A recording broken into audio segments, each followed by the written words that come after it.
All right, guys, what's up? So in 2025, here's why I think you should build your own home instead of buying a home on the market if you're pre-approved.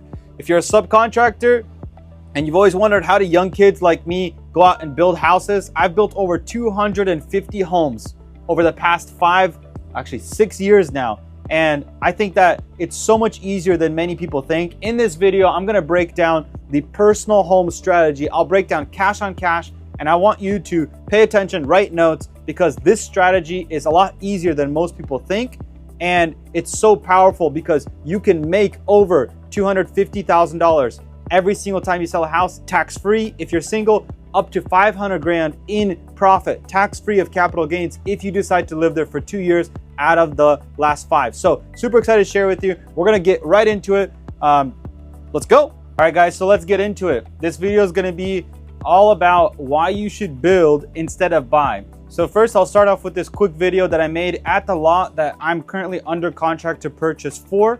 Right now, I'm going through all of the paperwork process to get the loan in place, the building permits approved. I'll close on the loan and start the construction process. So if you're pre-approved to buy a home, please don't go buy a home off the market. Hire a builder if you're afraid of actually getting your GC license and building it yourself. Get it built for you and be positive equity on the day you move in, and then take all of that profit tax-free if you decide to live there for 2 years. All right, guys, what's up? So we decided we're going to be building a personal house here. Super exciting. Noah, Papa will destroy Domik. I sped it up for you guys so that it's a little bit faster. Okay, Joey, what about you? Why? I kind of like our old neighborhood. Well, you're gonna get a new house and you can do something, build something new. Yeah, and there's another school over there. So pretty exciting. I think we should be building in 2 months. I'm getting the construction loan right now, and surveys, doing architecture right now, civil engineering next week. Structural engineering next week. Civil engineering has already been submitted. So exciting stuff. What kind of style are you going for? French contemporary. Do what the wife wants. French contemporary.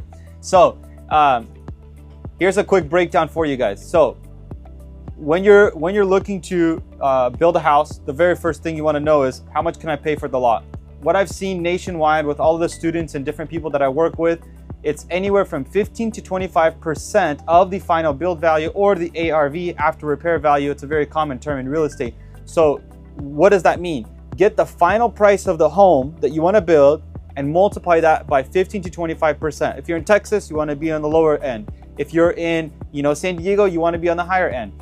In my area, this specific deal that I have under contract is roughly 20% of that final build value. I think it's actually going to be 15%. I got a pretty good deal on it, but in return, I do have to do a lot of civil engineering work, invest a lot more cash up front, put a road, put sewer, put water. So in a sense, I'm getting a good deal, but I have to put in a lot more work. Okay, once you have the lot price, you need the build cost. Rough price to build per square foot of your house nationwide, I've seen, is 150 to 200. In Texas, I've seen it as low as 105, right? In Portland, Oregon, it could be 175. We built some duplexes for 180 a square foot. If it's anything more than that, most likely the builder's marking up a profit margin on the construction cost and then charging a builder fee on top of that. So that's something to look out for. You might want to look for a new builder if you're anything higher than that. Typically, what I could recommend for someone that wants to build their first home, go and get a construction to permanent loan. Every bank has a different name for it. Typically, you want to go to a local community bank. You want to put down roughly 5%, and there's going to be an additional 2% for closing costs. So we'll break that down a little bit later. So 5% down, 95% loan to value. Technically, it's actually going to be loan to cost. So you're going to get a 95% loan against what it costs you to build. So for example, 200K lot, 600K build. We're going to multiply it by 7%. We're going to add in those 2% lender fees, closing costs, any kind of title fees, things like that. So that's how the lender makes his commission or her commission. Total down payment for this deal is 56 grand. So here is why I believe in 2025, you must build your own house instead of buying a house off the market if you're pre-approved. Exactly, this is in these 2 sentences right here. So if this house is going to be worth 1 million, I think it's going to be worth more. If you sell it, you live there so you build it, you sell it, you've lived there for 2 years. There's an IRS tax code where if you sell your personal home that you've lived in 2 years out of 5, and you're single, you can make up to 250 grand tax-free, no capital gains on your property, and 500 grand if you're married filing jointly. So in this situation, on this deal, I'm gonna make roughly 200 grand after living there for 2 years. This is a conservative number. I think the house is gonna be worth more than $1 million. It's gonna be 3,000 square feet. But let's just run this conservative example. So the profit is 200 grand, okay? The down payment in this deal is $56,000. We're gonna divide the profit by the down payment. So this is very similar to ROI, except we're doing actual cash into the deal. So money that I put in versus money that I got out. We're at a 357% cash on cash return on my money that I put into this deal. It's absolutely incredible. Okay, if you lived there for 2 years and you want to divide that return by 2 years, it's still 150 plus per year.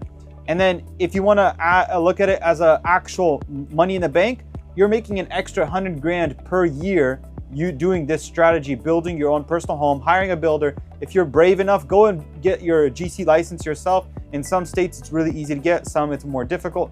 But you can get your GC license and you can even save yourself the builder fee, right? Since I have my GC license, I'm not going to be paying a builder fee, but a typical builder fee is 10% of cost. So in this case, we would pay a builder 60 grand to build this home for us, manage it start to finish. So you would make, instead of 200, you would make $140,000 profit. Still worth it in my opinion. Everybody that buys a home on the market, most of the time, they're negative equity day they move in because they're paying realtor fees. They're paying the builder profit, the builder's cost of capital. So he's borrowing money to build this house, to put it for sale. So that's expensive as well. Your financing is so much better because you have 95% loan to cost. It's usually a local community bank. And it's a much better deal.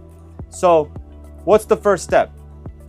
This is the first step, running the rough numbers, knowing what you can pay for the lot, knowing rough construction cost in your area. You can find this out by calling either listing agents for builders or talking to builders in your area. Just know that if a builder's quoting you higher than these numbers, most likely he's adding on a profit margin in this case. So the very first thing that I'm doing is I'm gonna start talking simultaneously to my lender, my architect. I'm gonna be talking to my structural engineer, and I'm gonna be asking him to put me on schedule for the future. Those are the first few points of contact. So there's what's called a conforming loan limit. So I want to be at that conforming loan limit, even though I'm approved to build a bigger, better house than this 800K. I don't want to be over the conforming loan limit because then the down payment requirements change from 5% up to 20%. The interest rate increases.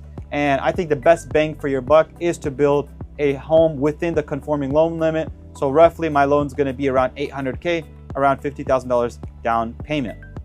Okay, so let's get into it. We're gonna start off with architect. So this is how the conversation started. Scott, I wanna draw a new house. I wanna fit it on this plan. Yeah, we could do that, boom. What you don't see here is he sent me an email for a $2,000 deposit. So I had to put that deposit down.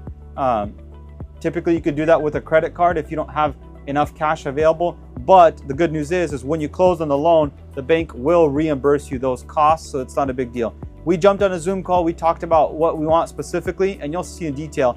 And then I have a little bit of chief architect experience. So I just drew the house in 3D just to see what kind of issues we would run into. And so these are the typical kind of conversations you're going to look at. I strongly recommend that if you are looking to build your first house and you don't have enough experience, buy a plan that's already been built because you don't want any surprises. I built a custom plan one time and it cost me 50 grand more in lumber packages because I did these massive 2-story walls and windows. And so you really don't want those surprises during construction and go over budget. So if you find a builder, ask him what plans he's built, have him send them to you, and it would be wise to have less on loans in your build and go with a building plan that he's already done and he has experience in. All right, so this is the first of your email series that you should be talking to with your lender. So I sent my tax returns to him. He said, yep, you're more than approved. However, if you want to stay within the conforming loan limit of $806,500, the down payment will be 5% down. So I'm like, all right, I'm gonna make it work. So we decreased the square footage on our house to make sure that we're gonna be within that budget. We're gonna build a little bit nicer house. So I'm aiming for the 200, 220 per square foot build, and I'm gonna build roughly a 3,000 square foot house. All right, so he just kind of gave me some history. It was 766 in 2024. They increased it to 806. So I suggest staying in it. You know, jumbo loan is going to be 9% interest only payment, and then it's going to stay at 9% for your regular mortgage. It won't be interest only at that point. But yeah, so you personally, if you're going to do this strategy, I would recommend you stay at the conforming loan limit. It's harder in more expensive areas to be at the conforming limit because land is more expensive. But if you're in North Carolina, for example, and I've seen land go there for $50,000 instead of like $200,000 I'm paying, you know, you have plenty of budget to build a big house and really nice square footage. So I sent him my plot plan. That's basically the dimensions of the lot. I'm going to be only buying about half of this, less than half, 13,000 square feet, and the seller is going to keep this. So I'm doing the civil engineering development work, putting in a road in here, sewer, water. I'm going to get this lot right here, and he's going to keep that one. So I'm going to build my house L shape at the end of a road right here. So I'm just leading you guys through. This is live actual progress of what I'm doing. So maximum loan limit. Do you have a purchase and sale? Next step, guys, is you want to get a PSA, a purchase and sale agreement signed with the seller if you're ready to move forward. So you got your pre-approval, right? You got your purchase and sale. You're now working with the architect. You got put on schedule for the engineer. These are the few things that you need to be looking for. Hope you're enjoying this content so far. Super excited to continue breaking it down for you in detail so that at least you could open your mind to the potential possibility of building, not buying. I'd like to let you know about my online education platform real quick. I break down all of the process A to Z through the 7 steps in detail, and I also provide all of the resources that you'll need as well. So whether that's the budget breakdown, whether that's going to be figuring out your price per square foot and bidding out your jobs to subcontractors and building that valuable list, whether that's the schedules, how long should foundation take, how long should framing take, how long should plumbing, HVAC, and all those different trades take, and what does a fully stacked schedule look like visually on a Gantt schedule, all the way to the final sale process and making sure that your property is tax-free. I'd love to have you join, and then if you'd like to, I also offer a mentorship program where I'm jumping on live Zoom calls with my students and mentoring them throughout the entire process, A to Z, from finding the land to selling the house. I'm there to hold your hand throughout the entire process, live weekly, where we answer all of your questions. So back to the video. If you wanted to work with us, text the word YouTube to 360-216-0323, and my team will get you all set up and sorted. 360-216-0323. Super excited to work with you. Let's get started. You got that contract signed, you send it to your lender. Now the time starts clicking, right? So you have the 30, 60, 90 days that you've locked up this contract. The goal is get your building permits approved, get your loan approved, get all your drawings completed and submitted to the city. Now you want to close on the land. Once building permits are approved, you're clear to close with the lender. That's really important. And in the meantime, while you're getting the loan, he's going to need all your construction documents, whatever you have, even if they're not fully finished. They need those to project the sales price or value of your home when it's finished. That way they can make sure that you're 95% loan to cost, because that's the rules that they have to follow. So now we're working more with the architect. These are messages that I was emailing back and forth. So you guys saw a little bit of the iMessage.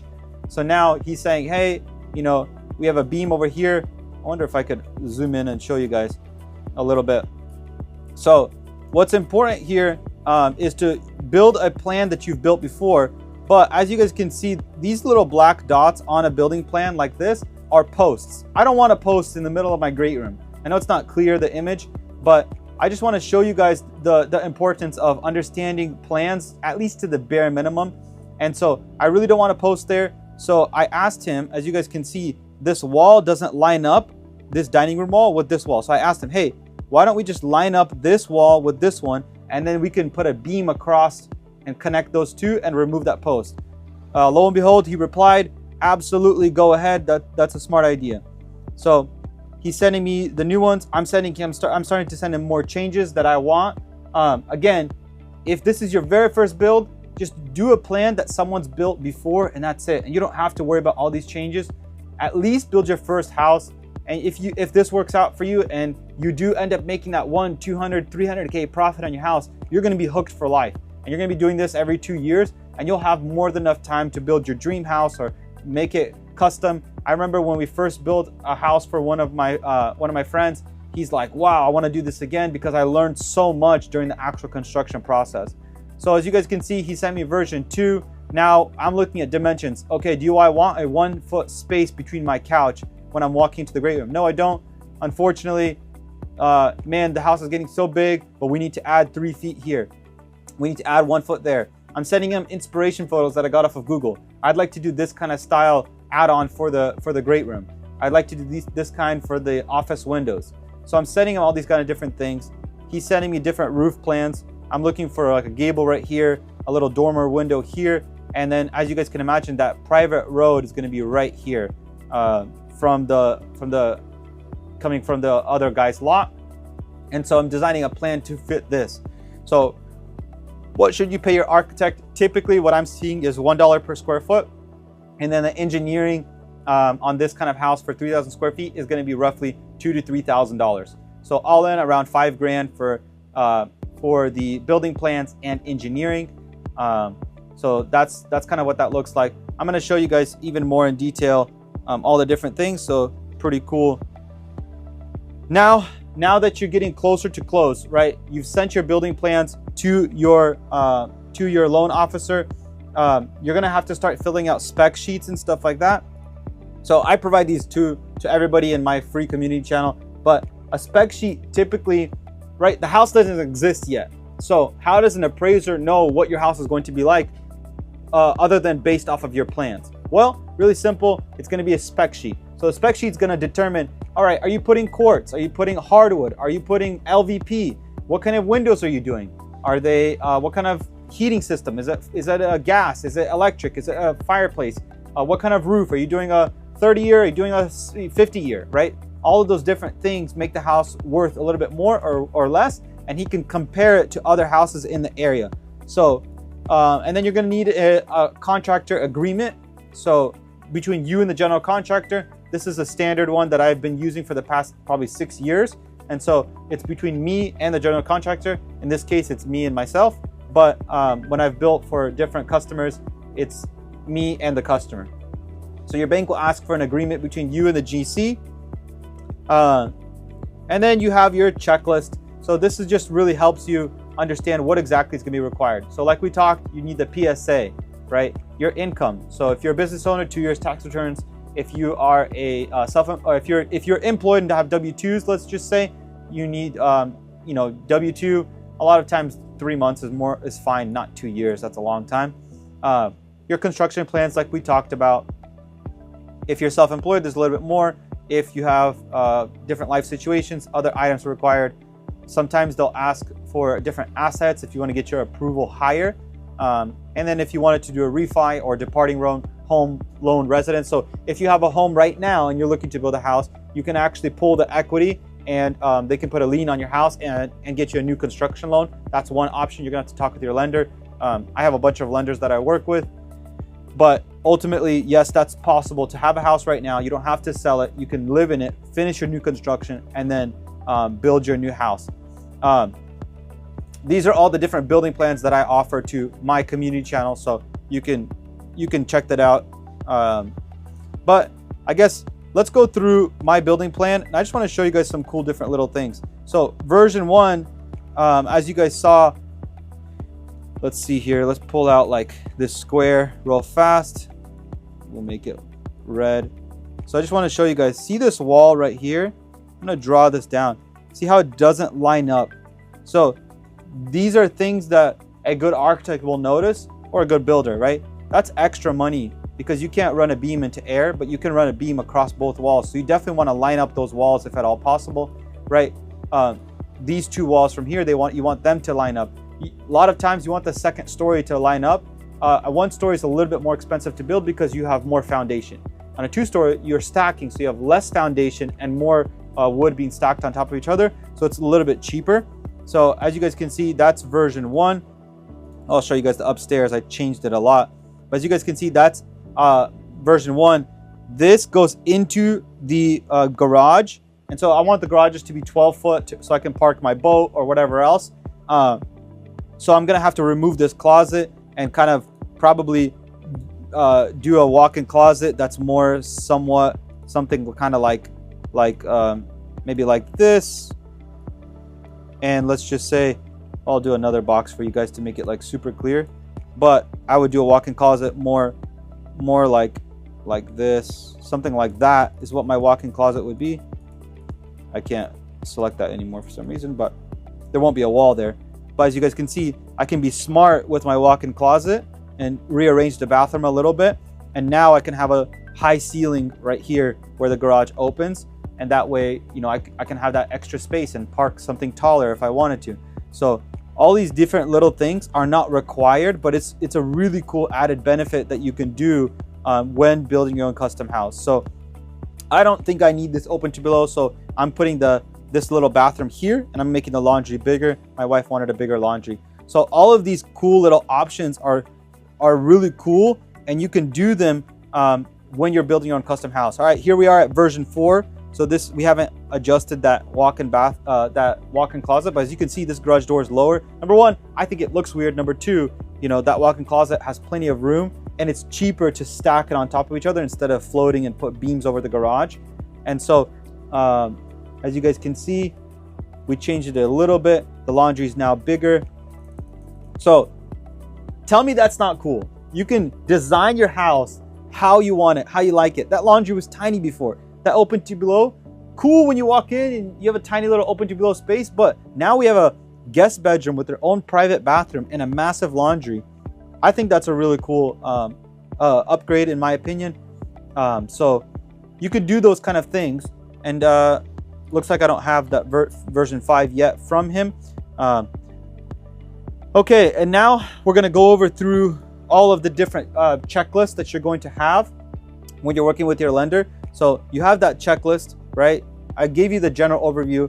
I gave you the contractor summary, the specs, and now it's gonna be time to work out your budget. So what is a budget? Well, a budget is that $150 to $200 per square foot that I mentioned, but now you're gonna go in and break it down roughly, you know, exactly what it's gonna cost you per line item that adds up to that, let's just say 600,000. So in this case, we're doing some math. 600,000 divided by 3,000 square feet, $200 per square foot.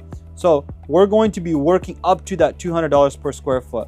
So right now I just put in $5,000 for plans and architecture. You can see it's automatically updating here.